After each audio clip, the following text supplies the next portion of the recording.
We had a modest collaboration with very respectable Chinese scientists who are world experts on coronavirus. The subgrant was about $600,000 over a period of 5 years. So it was a modest amount. Have you ever had a grantee lie to you? I cannot guarantee that a grantee has not lied to us because you never know. Dr. Anthony Fauci under fire for his mixed messaging throughout the pandemic, defending the move to fund the Wuhan lab. And now some Republicans, including our next guest, are trying to push America's top doc out. Here with more, Ohio Congressman Warren Davidson. Sir, good to see you. Thanks for being here. Good morning. Thanks for covering the story. Yeah, so that soundbite there, the two of them that we had together, pretty alarming when you think about the fact that you have this $600,000 in cash. Even though he says it's a modest amount, he's still denying the fact that the cash was possibly spent on gain-of-function research, but basically saying we have no way to know that. How alarming is that? On both fronts. I mean, frankly, most Americans would be fine if you sprinkled a modest amount of cash on them and it was $600,000. So it's not a modest amount. You can do a lot with $600,000. Yeah. And frankly, the other part is it's equivocation at best when you look at what he said to Senator Rand Paul just a couple weeks ago. So he's not a trustworthy person. And lastly, if you think about it, for the role he's been in since 1984, to basically say, yeah, we don't really have a system of controls where we could hold anyone accountable when we fund them. It's pretty shocking. I doubt it's true, frankly. Your thesis is that Dr. Fauci does need to go. My problem with all of this is not that you could be wrong as Dr. Fauci. I mean, we're all fallible. We all make mistakes. We're all wrong often.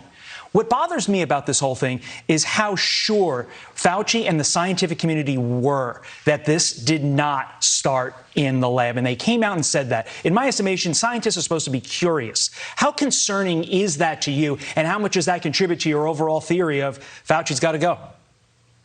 Look, when you look at where the country was, go back to January 2020, when Senator Tom Cotton very presciently laid out, hey, there's 4 plausible explanations.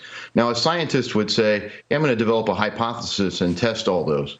If you think, hey, it could have originated in a virology lab in Wuhan, particularly one that we just funded, well, you'd have to say that's plausible. But that's not what Dr. Fauci said. He and others made Tom Cotton look like he was a conspiracy theorist. And then anyone who would echo such a possibility was that way.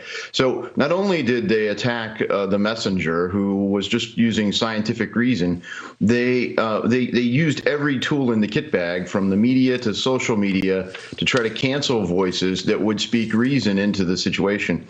And that's the shame. Look, he's been in the role since 1984, which is a fitting reference to some of the nonsense he's been putting out in the role, certainly at least this past year. So he's not proven trustworthy in that sense, but he's not been prepared. So if the country's supposed to be prepared, it really is his lead role to make sure the country's prepared. So he hasn't been prepared to deal with the situation. When the World Health Organization wanted to provide cover for China, there was no pushback. When President Donald Trump said, we have to get the World Health Organization to push for details, they didn't do it. Can I just go back to something you said when you were answering my first question? At the very end of it, you said, I doubt that's true, when talking about the lack of a system check in place, if you will, to be able to see where the money has gone and what it's being spent on. So are you thinking that they know what it's been spent on? Well, I think they should know, right? I mean, wouldn't we want the people that are using our hard-earned tax dollars to know how they spent the money, what they spent it on, and to be able to have a system of audits that say, hey, did you do the research we told you to do when we funded your research? We would expect that. I mean, frankly, small businesses have those kinds of controls. We want our automakers to do that. And you think about aerospace, all this is minor compared to the medical field. When you think about aerospace, if a country had an airliner go down in their country and killed, say, hundreds of people, the world would want to know, was it an accident or was there something more involved? If the country wouldn't allow outside investigators in and they said, trust us, it's an accident, we'd say, could you send us the black box? And they say, no, we've listened to it. It's an accident. We're not going to supply that. No one would trust them. But that's effectively what China's doing here. And people like Dr. Fauci have provided cover for them The World Health Organization has provided cover for them. And very shockingly, many of our fellow countrymen have provided cover for China. They'd rather blame Republicans or Donald Trump. And that's why political science should not be able to trump science.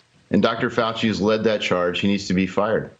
Yeah, I mean, point taken, because we should be able to know exactly what the money that we've sent is being used on. Congressman Warren Davidson, Absolutely. thank you. Thank you very sir. much. Thank you.